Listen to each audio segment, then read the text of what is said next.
Hello friends, मैं निशान चौधरी आप सभी का अपने और आप सभी के प्यारे चैनल द साइंस कॉमरेड में स्वागत करता हूं। जैसा कि आप सभी को पता है बच्चों, मैं नीट ड्रॉपर्स के लिए एकदम फ्री बैच लाया हूं और आज मैं उस बैच में बायोलॉजी एनसीईआरटी को स्टार्ट करने जा रहा हूं। बच्चों, मैंने आपको इंट्रोडक्शन में बताया था कि मैं बायोलॉजी को एक अलग तरीके से आपके सामने पेश करूंगा। मैं बायोलॉजी की एनसीईआरटी के जो भी नोट्स हैं, जो भी मेरा कंटेंट रहा है, मैं आपको पॉइंट्स के थ्रू उसको प्रोवाइड कराने की कोशिश करूंगा, जिससे आपकी इफिशियंसी तो बढ़ेगी बढ़ेगी और उसमें आपको इंटरेस्ट भी आपको बहुत ज्यादा आएगा। अगर आप एनसीईआरटी रीडिंग की बात करते हो तो आप जितना टाइम 10 से 15 बार एनसीईआरटी की रीडिंग करोगे उतने में मेरे कंटेंट को या मैं जो नोट्स आपकी नोटबुक में लिखवाऊंगा उसको 25 से 30 बार रिवाइज कर लोगे। तो बच्चों, मैं एक अलग अप्रोच के साथ आपको बायोलॉजी एनसीईआरटी पढ़ाने वाला हूं। मैं आपको पॉइंट्स के थ्रू, इंपॉर्टेंट पॉइंट्स के थ्रू आपको एनसीईआरटी बायोलॉजी को आपकी नोटबुक में एक तरीके से समझाते हुए, आपके कॉन्सेप्ट को क्रिस्टल क्लियर कराते हुए पॉइंट्स को नोट्स के थ्रू लिखवाने की कोशिश करूंगा। और जब भी आप उन नोट्स को खोल के बैठोगे तो आपको एक एक लाइन मेरे शब्दों के थ्रू समझ आने लगेगी। तो बच्चों, मैं थोड़ा सा अलग अप्रोच रख रहा हूं इस बार और मैं आपको एक विश्वास दिला रहा हूं कि मेरे जिस कंटेंट से आपके 90 क्वेश्चन आते हैं बायोलॉजी में, 90 out of 90 questions in notes में मिलेंगे। जिस दिन आप पेपर दे के आओगे मई के महीने में 2025 में, उसके बाद आप मैच करना, एज इट इज मेरे कंटेंट से नोट्स मिलेंगे। तो बच्चों, मैं स्टार्ट कर रहा हूं पहली यूनिट से, तो थोड़ा सा मैं इंट्रोडक्शन देता हूं, फिर हम चलते हैं अपने पॉइंट्स की तरफ। तो चलो बच्चों, तो सबसे पहले अगर मैं बात करूं, सबसे पहले हम क्या है, हमारा जो सिलेबस है उसमें हमारी बायोडायवर्सिटी यूनिट है, जिसमें 4 चैप्टर आते हैं, आपको पता है। डायवर्सिटी में पहला चैप्टर आता है बच्चों लिविंग वर्ल्ड। Living world. दूसरा चैप्टर आता है बच्चों बायोलॉजिकल क्लासिफिकेशन।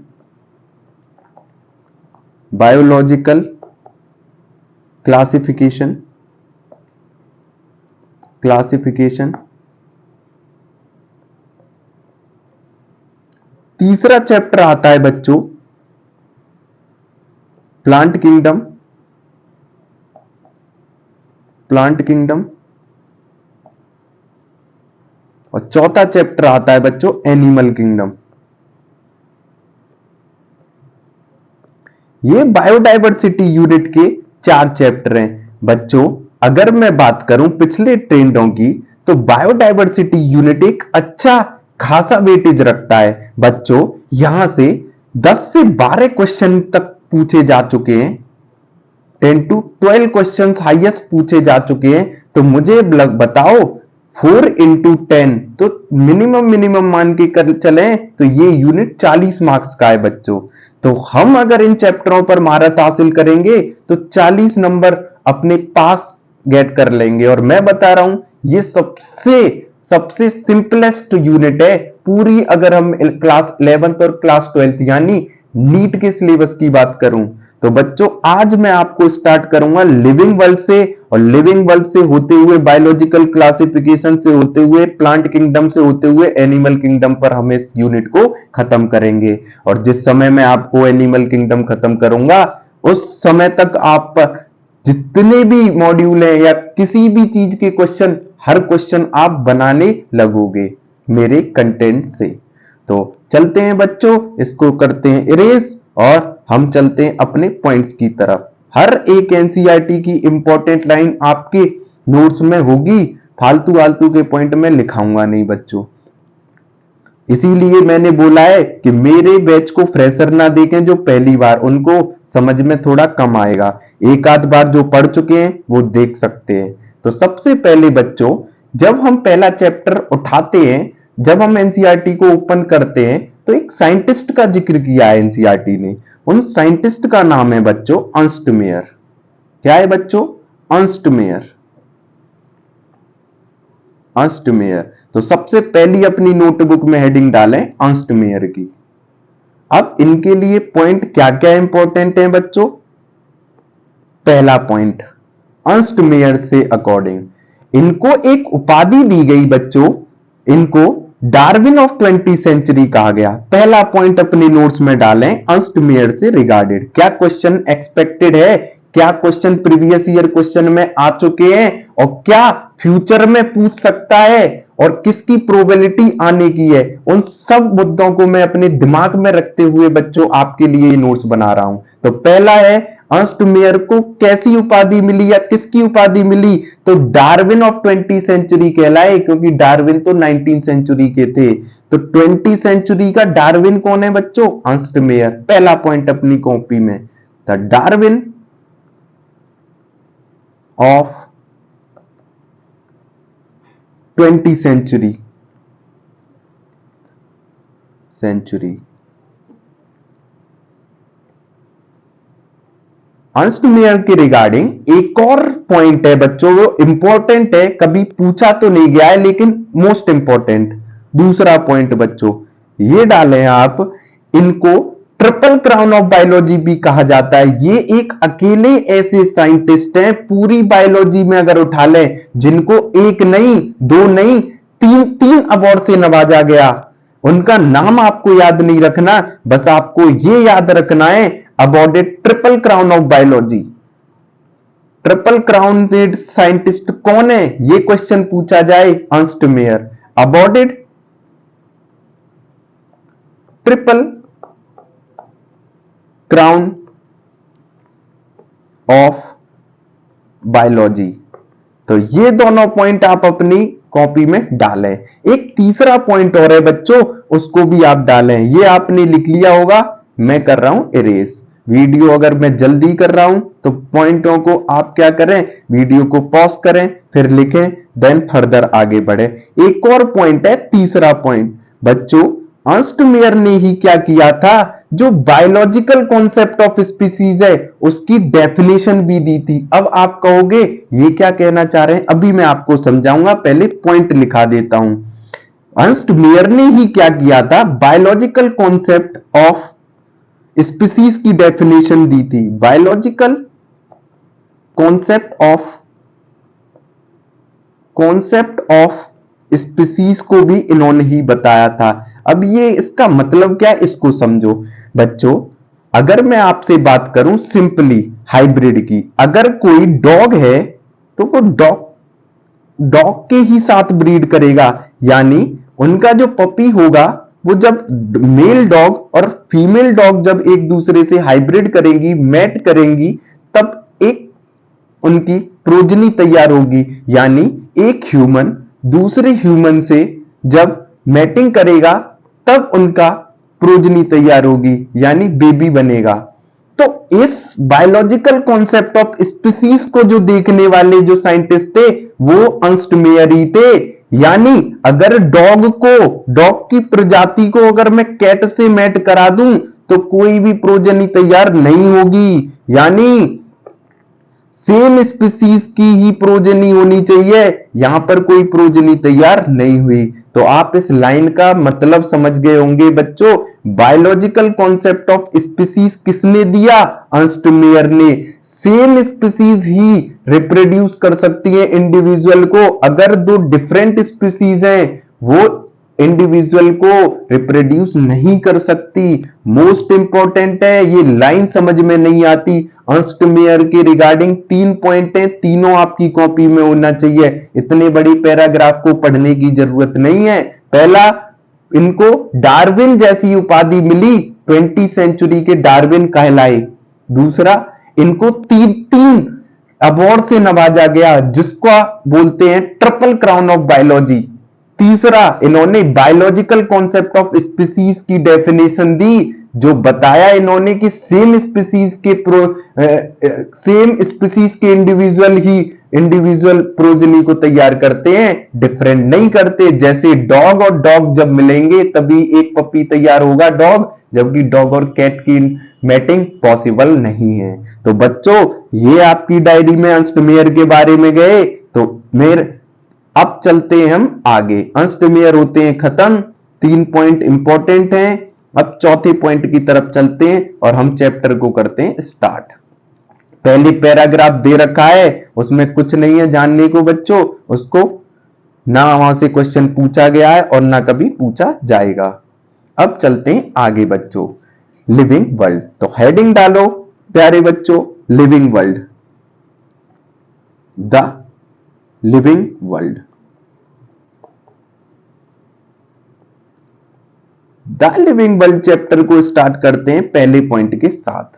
सबसे पहले यहां पर क्वेश्चन पूछा जाता है बच्चों कि जो लिविंग है उनके कैरेक्टरिस्टिक फीचर क्या हैं, मतलब जो लिविंग है वो अपनी लाइफ में क्या क्या शो करते हैं। तो पहला पॉइंट, व्हाट इज लिविंग।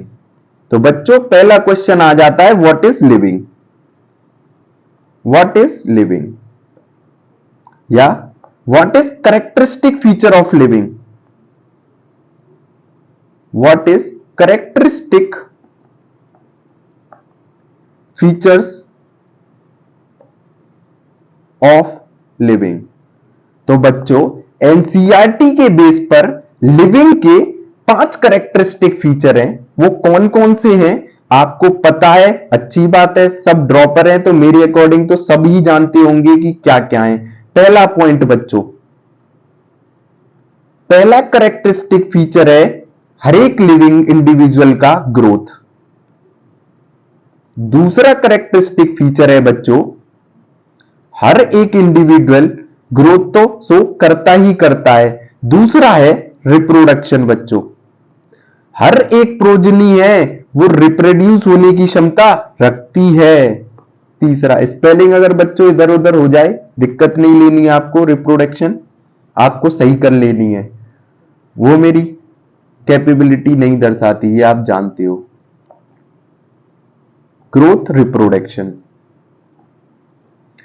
तीसरे नंबर पर अगर मैं बात करूं, तीसरे नंबर पर बात करूं तो तीसरे नंबर पर है मेटाबॉलिज्म।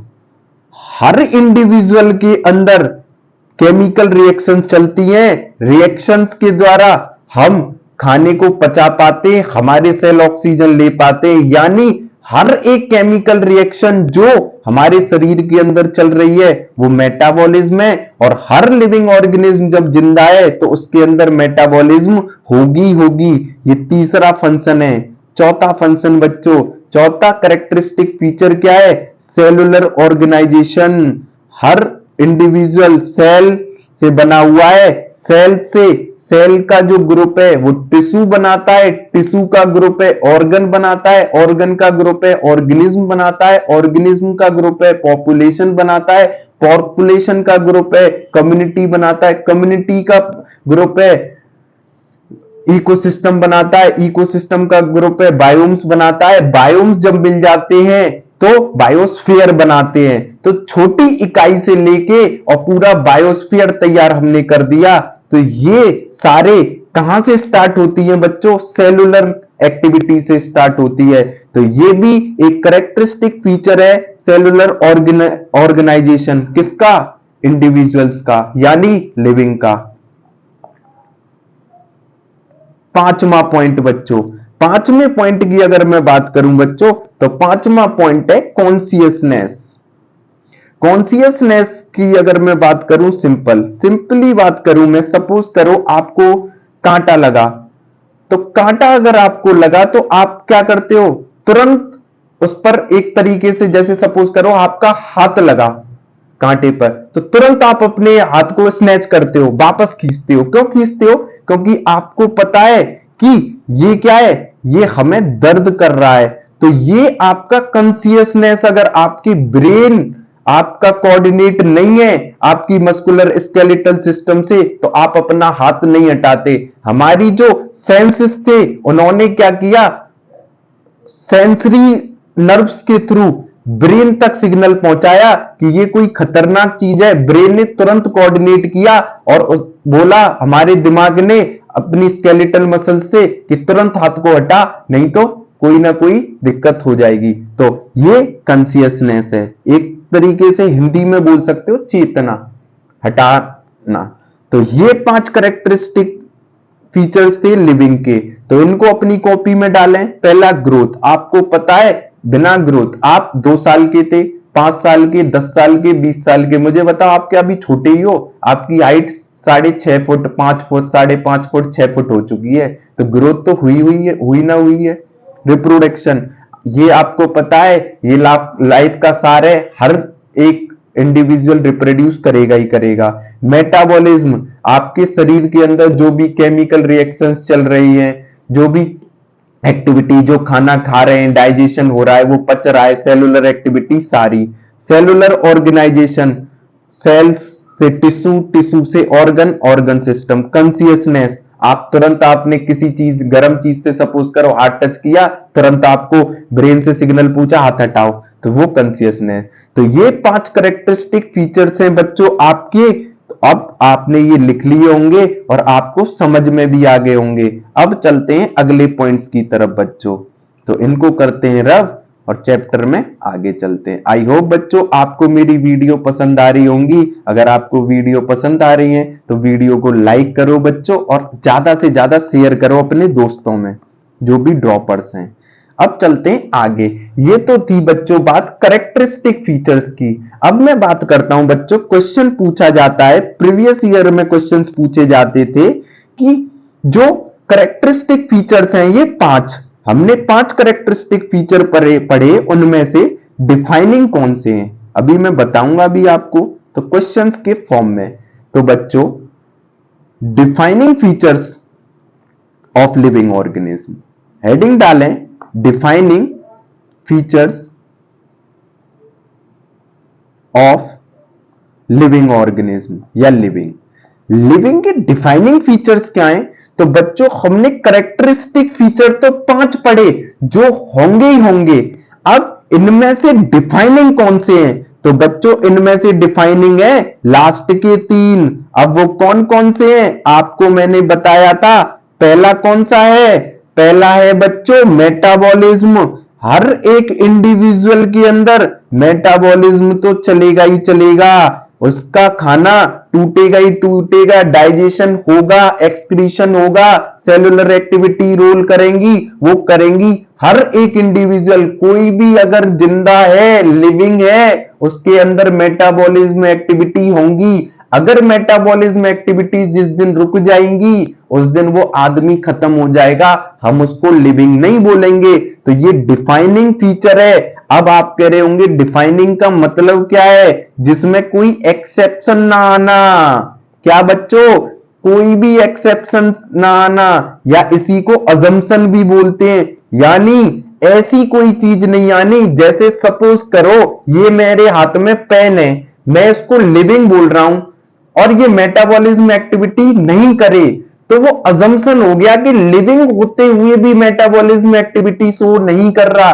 तो ऐसा कोई फीचर ही नहीं है जो लिविंग है और मेटाबॉलिज्म एक्टिविटी शो ना करे। अगर वो मर गया है तो वो नॉन लिविंग होगा, और मरा कब है? जब उसकी मेटाबॉलिज्म एक्टिविटी खत्म हो गई है। तो ये पॉइंट भी आपको क्रिस्टल क्लियर हुआ होगा कि कभी भी लिविंग के अंदर एक्सेप्शन आ जाए तो वो उसका कैरेक्टरिस्टिक फीचर है, लेकिन डिफाइनिंग फीचर वो तभी होगा तब वो लिविंग होगा। तो बच्चों पहला फीचर क्लियर, मेटाबॉलिज्म। तो मेटाबॉलिज्म डिफाइनिंग फीचर है क्योंकि ये हर एक लिविंग के अंदर मौजूद है। अगर वो लिविंग नहीं है तो उसके अंदर मेटाबॉलिज्म भी नहीं चलेगा। डन बच्चों, पहला पॉइंट क्लियर। अब चलते हैं आगे दूसरे पॉइंट की तरफ। तो दूसरा डिफाइनिंग फीचर क्या है बच्चों? Cellular organisation. अब मुझे बताओ, हर एक इंडिविजुअल सेल से बना हुआ है, आपको पता है स्मॉलेस्ट यूनिट ऑफ, सबसे स्मॉलेस्ट यूनिट, सबसे छोटी इकाई क्या है? आपको पता है सेल है। ऑर्गेनाइजेशन शॉर्ट में लिख देता हूं ऑर्गेनाइजेशन। मुझे बताओ सबसे छोटी इकाई सेल है। सेल से क्या बनते हैं बच्चों? टिश्यू, टिश्यू से ऑर्गन, ऑर्गन से एक ऑर्गन सिस्टम बना, ऑर्गन सिस्टम से एक पूरा ऑर्गेनिज्म बना, जैसे आप और हमें। मुझे बताओ अगर सेल नहीं होता तो क्या हम ऑर्गेनिज्म होते आज? अगर मैं आपकी उंगली काट दूं उसमें सबसे पहले सेल है, देन टिश्यू, देन ऑर्गन। ये एक ऑर्गन बना भाई, ऑर्गन ही तो है पूरा, तो ये भी सेल से बन के बना हुआ है।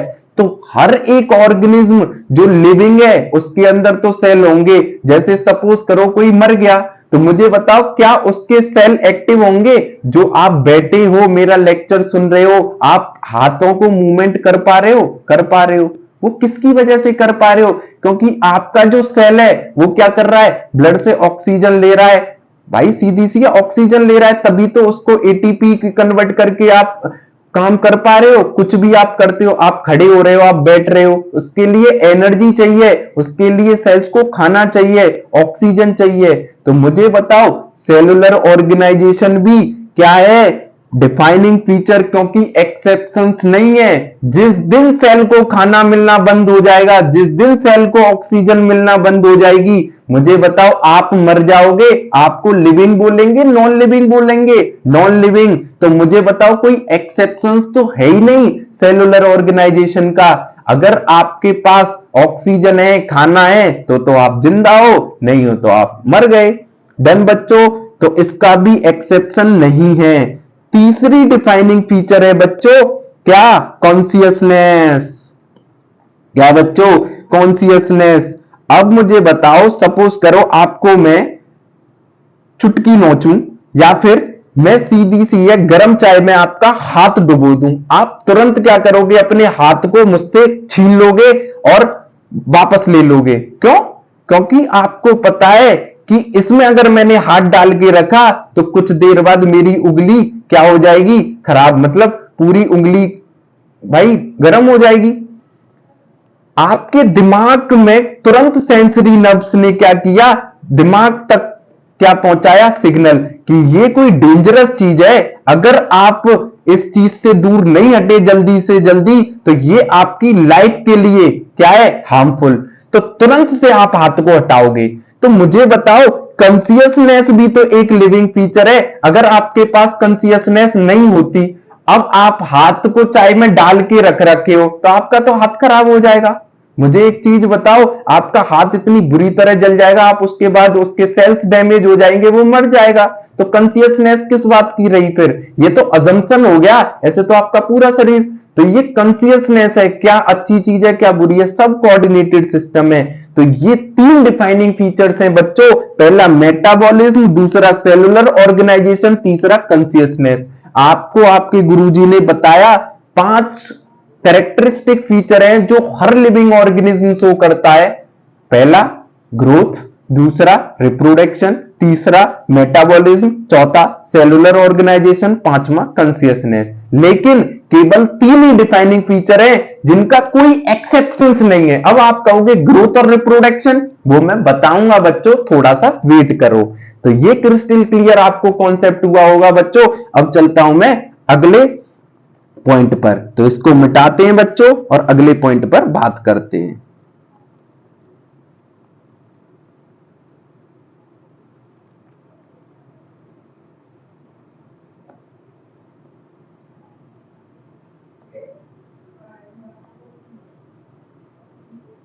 अगला पॉइंट डालो बच्चों, अगला पॉइंट डालो बच्चों क्वेश्चन के फॉर्म में, which is non defining characteristic of, which is non defining, which is non defining feature of living. कौन से नॉन डिफाइनिंग फीचर है लिविंग के? तो बच्चों इसमें आ जाएंगे दोनों, और वो अच्छे से आपके गुरुजी आपको समझा देंगे। पहला है उसमें क्या है बच्चों? पहला जो नॉन डिफाइनिंग फीचर है, सबसे पहले आपको बताता हूं नॉन डिफाइनिंग क्या है। नॉन डिफाइनिंग का मतलब है बच्चों जिसके एक्सेप्शंस हो, जिनके अजम्पशन हो। यानी आप मुझे बताओ, लिविंग हो आप 2 साल के थे, आज आप 18 से 17 साल, 19 साल, 20 साल, 21 साल के होंगे। मुझे बताओ आप में ग्रोथ हुई? बिल्कुल हुई। आप पहले जब जन्म लिया होगा, आप कितने भाई मुश्किल से मुश्किल 30 सेंटीमीटर, 40 सेंटीमीटर, 2 फुट 3 फुट के थे। आज आप 6 फुट के हो, 5.5 फुट के हो, 6.5 फुट के हो, 5 फुट तक हो। तो मैं एक चीज बोल रहा हूं, आप में ग्रोथ हुई बिल्कुल। अब मैं एक चीज आपसे पूछूंगा कि आप में चलो ग्रोथ हुई, अगर कोई नॉन लिविंग की बात करूं मैं, सपोज करो कोई भी टुकड़ा मैंने क्या कर दिया, एक स्टोन लिया, पत्थर लिया और उसको मैंने बाहर छोड़ दिया। मुझे एक चीज बताओ, जो पत्थर है वो लिविंग है कि बच्चों नॉन लिविंग है? आप कहोगे नॉन लिविंग है। मुझे बताओ, अगर मैं उसको आपकी तरह 18 साल बाद, जैसे आप छोटे थे, आपको 18 साल बाद देख रहा हूं तो आप 6 फुट के हो गए हो, उस पत्थर को जब मैं देखूंगा 18 साल बाद, वो पत्थर भी, अगर आपने 2 सेंटीमीटर का पत्थर छोड़ा होगा तो वो भी 20 सेंटीमीटर का बन चुका होगा। अब आप कह रहे हो गुरुजी क्या कहना चाह रहे हो? बच्चों, लिविंग ऑर्गेनिज्म ग्रोथ करते हैं, लेकिन नॉन लिविंग ऑर्गेनिज्म भी ग्रोथ करते हैं। बिल्कुल सही बात है। तो पहली एक्टिविटी आ जाती है ग्रोथ, पहला नॉन डिफाइनिंग फीचर हो जाता है ग्रोथ, क्योंकि ग्रोथ में एक्सेप्शंस आ गया नॉन लिविंग। अब मुझे बताओ, क्या आपने जो डिफाइनिंग फीचर मैंने 3 पढ़ाए, मेटाबॉलिज्म, सेलुलर ऑर्गेनाइजेशन, कॉन्शियसनेस, क्या वो नॉन लिविंग में चलते थे? सिंपल एग्जांपल, क्या पत्थर के अंदर केमिकल रिएक्शन चल रही है? क्या वो डाइजेशन कर रहा है? नहीं कर रहा। क्या सेलुलर, उसके अंदर सेल है, क्या सेल एक्टिविटी कर रहा है? क्या ऑक्सीजन ले रहा है? क्या वो आपको मूवमेंट करा रहा है? क्या वो मूवमेंट कर रहा है? नहीं कर रहा। तो वो भी नॉन लिविंग नहीं शो कर रहा था। तीसरा, कॉन्शियसनेस, क्या आप पत्थर को चांटा मार रहे हैं, वो हट रहा है या भग रहा है? नहीं। कुछ रिस्पॉन्स हो रहा है? नहीं हो रहा। तो बच्चों, वो तीनों डिफाइनिंग फीचर थे, वो केवल लिविंग करते थे, नॉन लिविंग नहीं करते थे। तो बच्चों, आपको और ज्यादा क्रिस्टल क्लियर हुआ होगा। ग्रोथ में एक्सेप्शन आया क्योंकि पत्थर ने भी ग्रोथ की, यानी वो भी तो साइज में इंक्रीज हुआ है बच्चों। तो पहला नॉन डिफाइनिंग फीचर लिविंग का क्या है? ग्रोथ। दूसरे पर अगर मैं बात करूं तो दूसरा नॉन डिफाइनिंग फीचर क्या है? अब आपके दिमाग में आ गया होगा, दूसरा था रिप्रोडक्शन। अब इसको भी समझो बच्चों, रिप्रोडक्शन कैसे है? तो बच्चों, रिप्रोडक्शन ऐसे है, मुझे एक चीज बताओ, अगर आपने किसी पेन को छोड़ दिया तो क्या ये रात ही रात में या कुछ समय बाद क्या ये एक पेन 2 पेन हो जाएंगे? तो आप कहोगे नहीं, ऐसा तो नहीं है। तो ये तो डिफाइनिंग में रखना चाहिए था गुरुजी। तो ग्रोथ को डिफाइनिंग में क्यों नहीं रखा जाएगा? तो मैं कहूंगा कि एक नॉन लिविंग ऑब्जेक्ट कभी रिप्रोड्यूस नहीं कर सकता, ये बात सही है, लेकिन कुछ मैंने बोला था कि डिफाइनिंग प्रॉपर्टी क्या है बच्चों?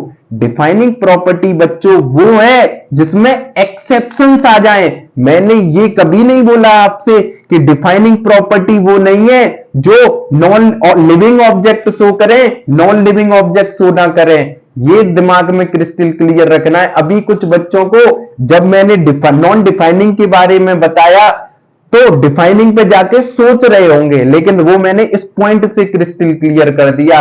एक कोई नॉन लिविंग ऑब्जेक्ट है, मुझे बताओ, कोई पेन है, उसको मैंने आज रात में छोड़ दिया, क्या वो रिप्रोड्यूस होके 2 बन जाएंगे? क्या वो 4 बन जाएंगे? क्या वो 8 बन जाएंगे? नहीं बच्चों, वो एक ही रहेगा। तो अब आपके दिमाग में आता है, फिर रिप्रोडक्शन को नॉन डिफाइनिंग में क्यों रख रहे हो गुरुजी? ये भी बताऊंगा बच्चों।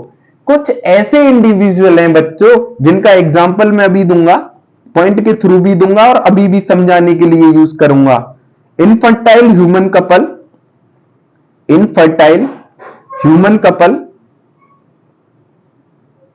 इनफर्टाइल ह्यूमन कपल,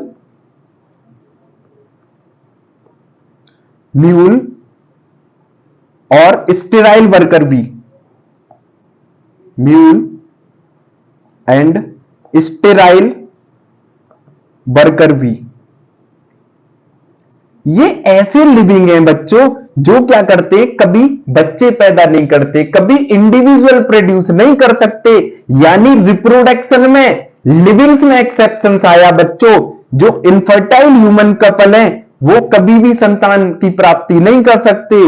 म्यूल्स, खच्चर आपने सुना होगा, जब कोई घोड़ा है, सपोज करो हॉर्स है, वो डंकी के साथ मैट कर लेता है तो म्यूल्स बनता है। खच्चर आपने सुना होगा जो बोझा ढोने का काम आता है। तीसरा, वर्कर भी, बहुत इंपॉर्टेंट एग्जाम्पल है। ये 3 ऐसे एग्जाम्पल हैं जिनके अंदर सांस चल रही है, बिल्कुल चल रही है, कॉन्शियसनेस है, मेटाबॉलिज्म है, सेलुलर ऑर्गेनाइजेशन है, यानी लिविंग तो है लेकिन बच्चा पैदा नहीं कर सकते, रिप्रोडक्शन नहीं कर रहे हैं। तो बच्चों ये भी किस कैटेगरी में आएंगे? नॉन डिफाइनिंग कैटेगरी में आएंगे। तो ये कॉन्सेप्ट आपको बच्चों क्रिस्टल क्लियर मैंने करा दिया। अब इनको करते हैं रफ और चलते हैं अगले पॉइंटों की तरफ। तो आई होप बच्चों आपको बहुत अच्छे से इंटरेस्टिंग वे में बायोलॉजी पढ़ने को मिल रही है। तो जल्दी से मेरी वीडियो को शेयर कर दो। अब आप कहोगे इनको शेयर की पड़ रही है। बच्चों इतना ही मांग रहा हूं, बस आपको मेरी वीडियो बहुत ज्यादा से ज्यादा शेयर करनी है। जितने ज्यादा बच्चों को बेनिफिट होगा उतना ज्यादा फायदा है, मुझे भी फायदा होगा, आपको भी। आपसे कुछ नहीं चाहिए, फ्री बैच है, बस आपसे इतना चाहिए वीडियो को ज्यादा से ज्यादा शेयर करो। अब चलते हैं अगले पॉइंट्सों की तरफ बच्चों, जो इंपॉर्टेंट पॉइंट हैं ये तो मैंने आपको समझा दिया। अब थोड़ा सा पेन चेंज करते हैं, येलो से करते हैं, थोड़ा सा अच्छा लगना चाहिए। अगला पॉइंट है non living object also grow. आपको पता है, अब इनको हम पढ़ लेते हैं पॉइंट्स की उसमें। Non living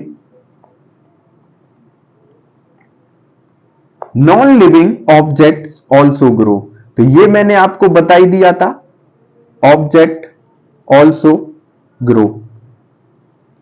non living object also grow if we take, अगर हम क्या करते हैं, if we take increase in body mass,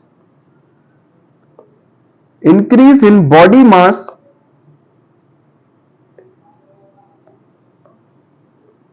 non-living object also grow if we take increase in body mass as a criteria of growth। अब ये important line है बच्चों, हर एक पॉइंट इंपॉर्टेंट पॉइंट आपको समझा भी दूंगा और आपकी नोटबुक में भी होगा।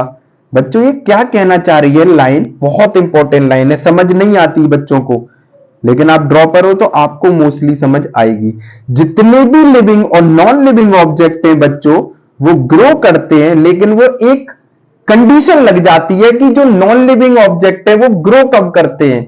तो बच्चों जब हम बॉडी मास को क्राइटेरिया लेते हैं ग्रोथ का। जैसे सिंपल बात करूं, आपके अंदर जो ग्रोथ हो रही है वो क्या है, इंटरनल ग्रोथ हो रही है बच्चों। और जो पत्थर स्टोन की बात करी थी मैंने, वो केवल बाहरी परत है उसके ऊपर। आपको मैंने एग्जांपल लिया था, 18 साल बाद जब आपको देखते हैं तो आप 2 फुट से 6 या 5 5.5 फुट के हुए होते हो। पत्थर को देखता हूं 2 सेंटीमीटर से 20 सेंटीमीटर का हो रखा था। लेकिन आप एक चीज बताओ मुझे, जो आपके अंदर ग्रोथ हुई है वो इंटरनल ग्रोथ है। सख्त तो आपको अगर मैं क्या करूं, ठोकूं पटकूं कुछ करूं, तो आप 2 फुट के वापस हो पाओगे? नहीं हो सकते। लेकिन अगर पत्थर की बात करूं, मुझे बताओ, उसके ऊपर बाहरी परत जमी हुई है, यानी एक्सटर्नल ग्रोथ जब क्राइटेरिया हम ग्रोथ का लेते हैं तब उस पत्थर को हम बोलते हैं नॉन डिफाइनिंग।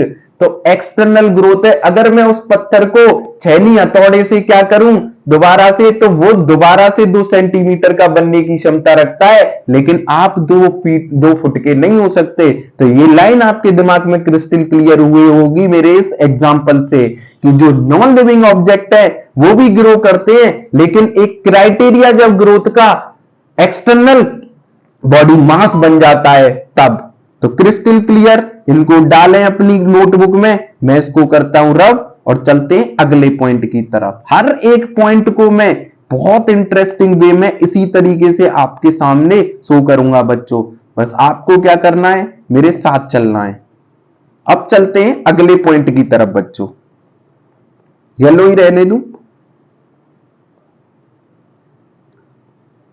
अब अगले पॉइंट की तरफ चलते हैं, और अगला पॉइंट है बच्चों, ये और इंपॉर्टेंट है, हर एक पॉइंट इंपॉर्टेंट है। In unicellular organism, in unicellular organism,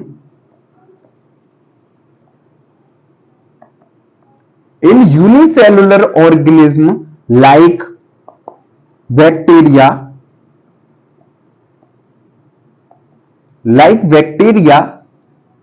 unicellular alga, unicellular algae, और अमीबा और अमीबा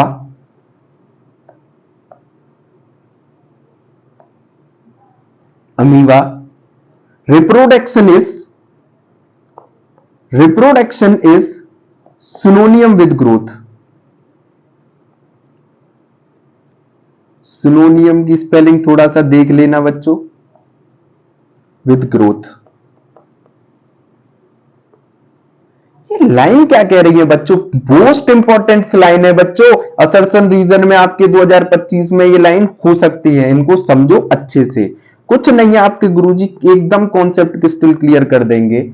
अगर मैं बात करूं बच्चों यूनिसेलुलर ऑर्गेनिज्म की, उसमें बैक्टीरिया आता है, एल्गी आती है, अमीबा आता है। उसमें आप रिप्रोडक्शन और ग्रोथ इन दोनों को पहचान ही नहीं सकते हो।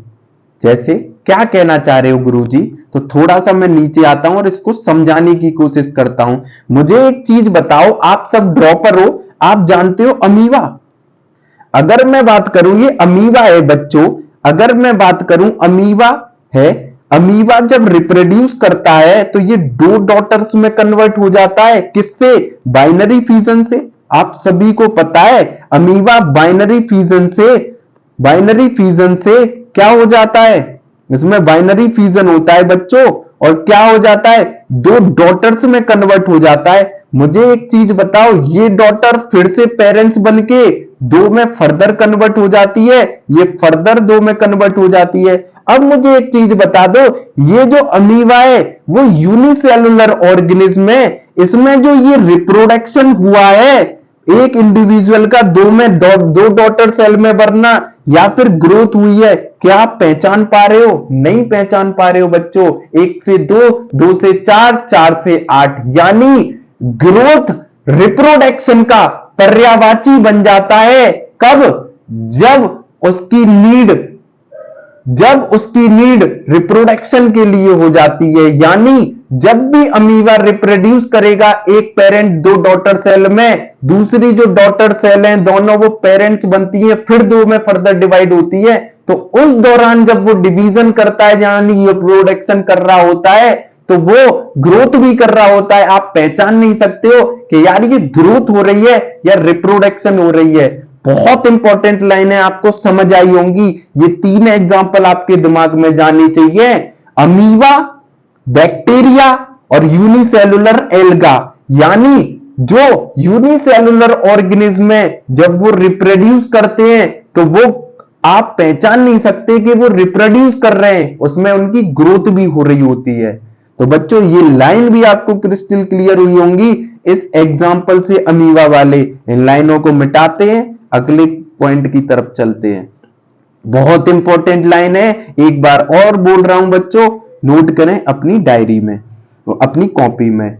इन unicellular organism like bacteria, unicellular alga और amoeba, reproduction is synonymous with growth. Reproduction synonymous है किसके बच्चों? ग्रोथ के।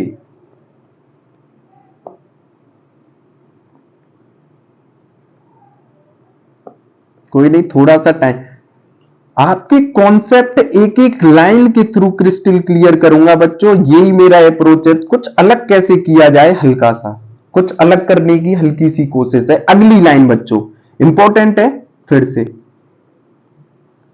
There are many organism which do not reproduce.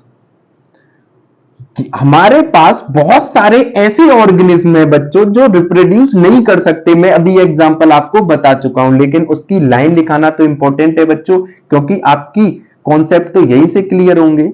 There are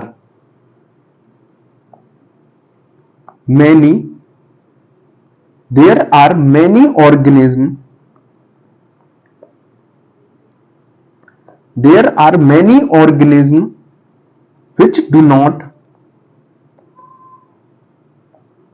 which do not reproduce।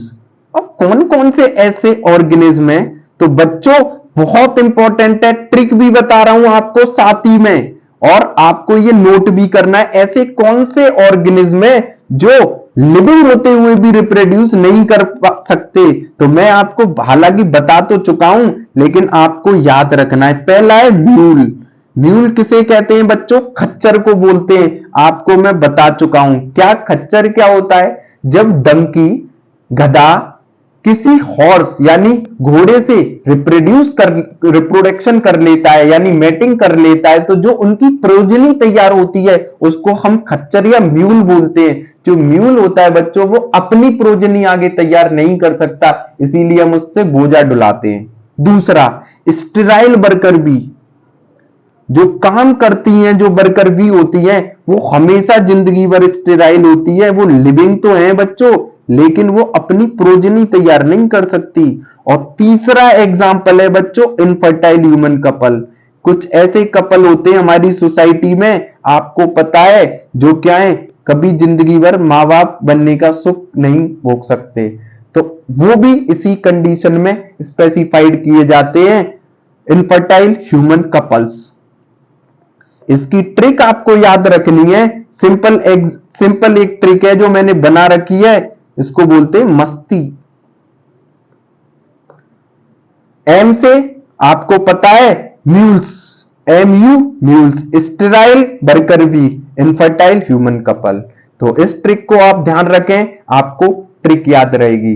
लेकिन ये रिप्रोडक्शन तो नहीं कर सकते, लेकिन एक पॉइंट और याद रखना इंपॉर्टेंट है, असर्शन रीजन में पूछा जा सकता है बच्चों। क्या? But these are living.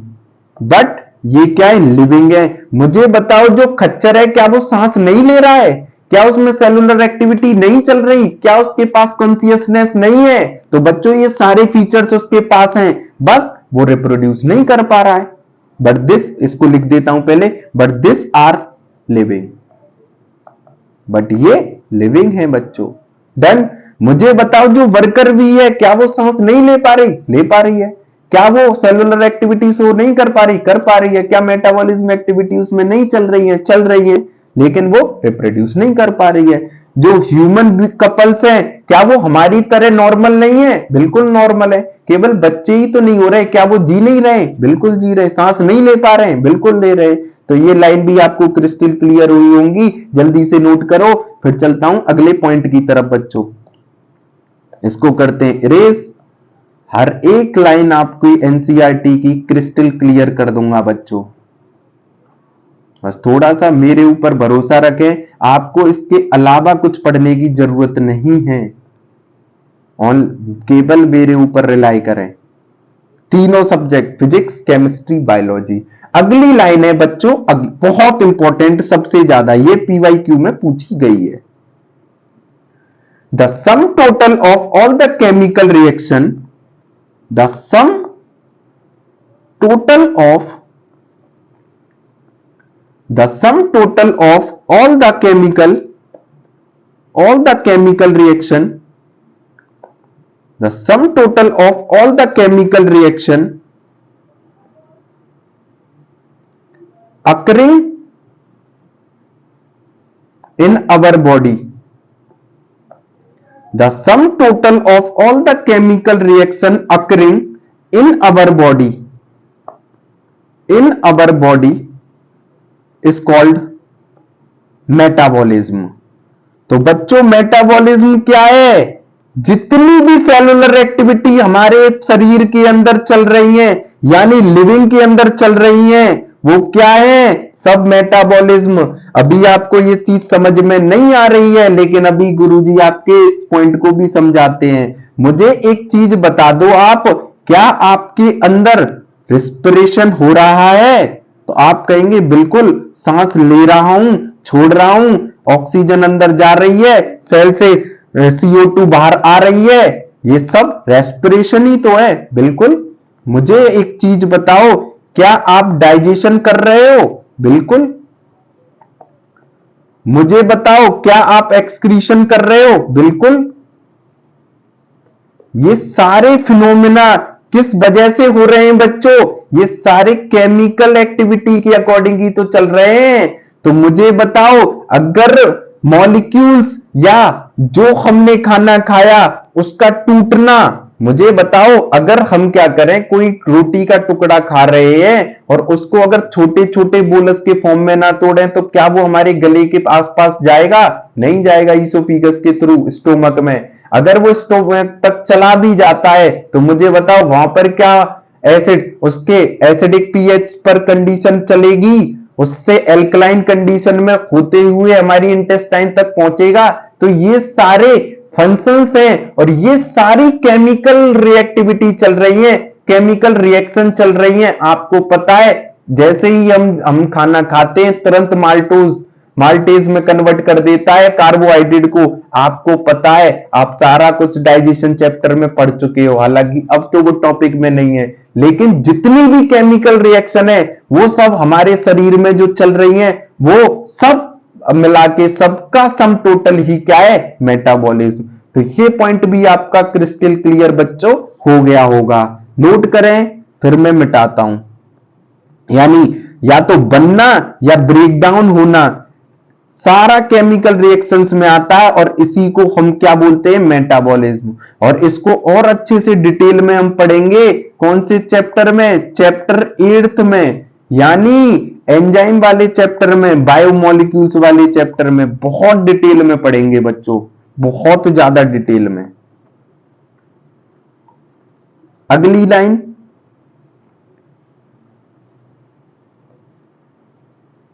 थोड़ा सा लंबा चला जाता है बच्चों लेक्चर, और तो कोई दिक्कत नहीं है।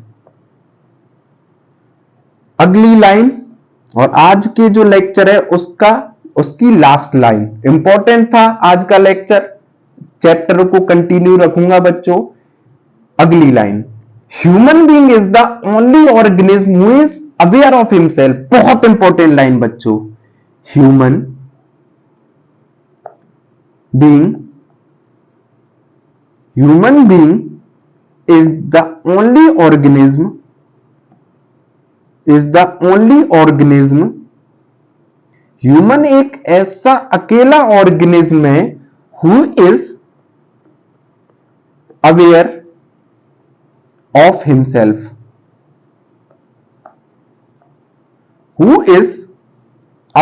हिमसेल्फ, यानी इस प्रॉपर्टी को हम बोलते हैं सेल्फ कॉन्शियसनेस।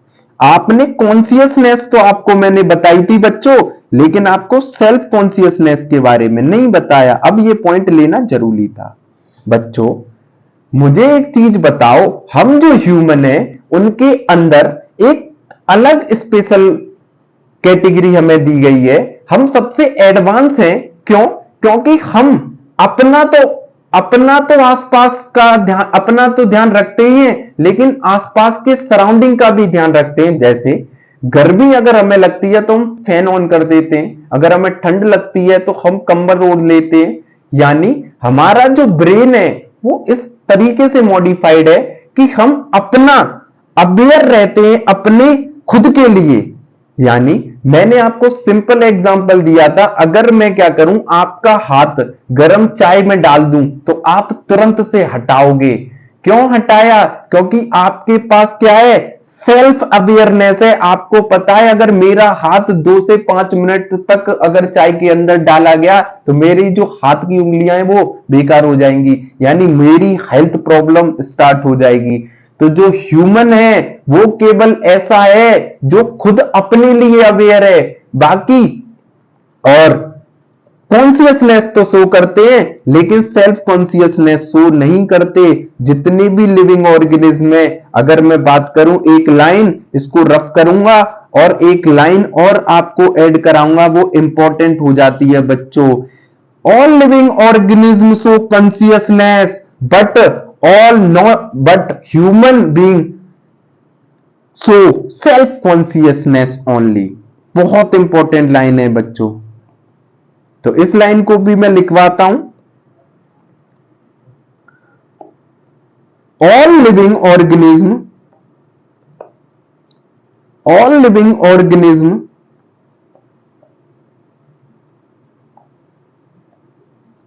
show consciousness।